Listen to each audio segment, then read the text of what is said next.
किस सोच में खोए हो एहसन। सर शौकत एहसन को ख्यालात की दुनिया से बाहर ले आए। कुछ नहीं सर, इसने अपनी बात को टालना चाहा। फिर सर शौकत के इसरार पर इसने बताया कि वो कोई तहरीर लिखने के बारे में सोच रहा है। कैसी तहरीर? सर ने इसकी तरफ सवालिया नज़रों से देखा। एहसन ने बताया, मैं पाबंदी से एक रसाला पढ़ता हूँ और इस रसाले पर तबसरा भी करता हूँ सर। अब सोच रहा हूँ कि कोई तहरीर लिखूँ कि शायद मैं भी छोटा मोटा अदीब बन जाऊँ। ये सुनना था कि पूरी क्लास कह कहे की आवाज़ से गूंज उठी। सर शौकत साहब ने तमाम बच्चों को खामोश कराया और तारीफ़ के अंदाज में बोले, इसमें कौन सी बुरी बात है? पढ़ाई के साथ साथ दीगर सरगर्मियों में भी बढ़ चढ़ कर हिस्सा लेना चाहिए। सर शौकत ने बच्चों को समझाते हुए मज़ीद कहा, अगर आप लोगों का साथी अच्छी सरगर्मियों में हिस्सा ले रहा है तो इसकी हौसला शिकनी की बजाय हौसला अफजाई करनी चाहिए। फिर सर ने एहसन को मुखातिब करके कहा, बेटा अगर तुम्हारी तहरीर शाया हुई तो मैं तुम्हें खसूसी इनाम दूंगा। सर शौकत के इस मुख्तसर तारीफ़ भरे अल्फाज से एहसन का हौसला मज़ीद बढ़ गया और हर साल में तहरीर लिखने का इरादा कर लिया। कुछ देर बाद छुट्टी की बेल बजी और तमाम बच्चे अपने बैग कांधों पर लटका कर घर की तरफ चल पड़े। इस क्लास में शरीर बच्चों का एक ग्रुप भी था और सर शौकत के क्लास से बाहर जाते ही शरीर ग्रुप के सरबराह राफे ने सब साथियों को मुखातिब करके शरारती अंदाज में कहा, बच्चों अल्लाह ने हमें दो कान इसलिए दिए हैं कि एक कान से सुनकर दूसरे से निकाल दो। शरीर सरदार की ये बात सुनकर इसके सारे चेले हंसने लगे। एहसन ने भी अपना बैग उठाया और घर की तरफ चल पड़ा।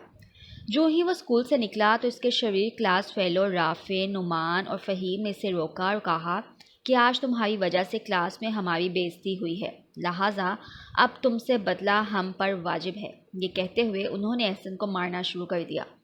मारने के बाद राफे ने यह धमकी भी दी कि अगर तुमने ये बात सर को बताई तो हमसे बुरा कोई ना होगा। एहसन रोता हुआ घर पहुंचा। एहसन एक यतीम लड़का था। वो बचपन से माँ बाप दोनों की शफकत से महरूम हो गया था। इसकी तरबियत नानी ने की थी और वह नानी के घर पर ही रहता था।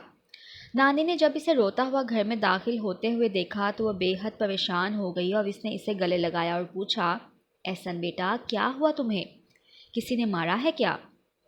एहसन नानी को कोई जवाब दिए बगैर कमरे में चला गया और चारपाई पर मुंह छुपाकर लेट गया। थोड़ी देर बाद वो नींद की आगोश में जा चुका था।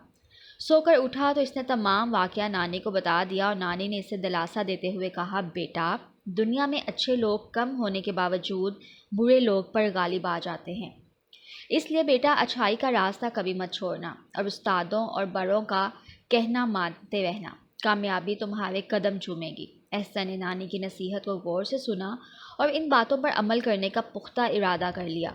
महीने की पहली तारीख हुई तो स्कूल से वापसी पर इसने वसाला ख़रीदा और घर आकर वसाला खोलकर इसने सफ़हात पलटना शुरू किए। इतने में इसकी निगाह अपनी तहरीर पर पड़ी। इसको अपनी आंखों पर यकीन नहीं आ रहा था कि ये वाकई इसकी अपनी तहरीर है। वो खुशी से फूले नहीं समा रहा था। इसने मामू जान और नानी जान को वसाले में अपनी तहरीर दिखाई तो मामू जान ने इसे 100 रुपये का इनाम दिया। अगले दिन वो वसाला लेकर स्कूल पहुंचा और क्लास में सर शौकत साहब के सामने रखते हुए पुरइत्तमाद लहजे में बोला, सर ये देखिए आपके शागिर्द की मेहनत का नतीजा। सर शौकत ने जब इसकी तहरीर देखी तो वह बेहद खुश हुए और इसकी हौसला अफजाई करते हुए कहने लगे, शाबाश बेटा, ये हुई बात, मज़ीद मेहनत करो, एक दिन तुम बड़े अदीब बनोगे और मैं तुम्हें हेडमास्टर साहब से इनाम दिलवाऊंगा।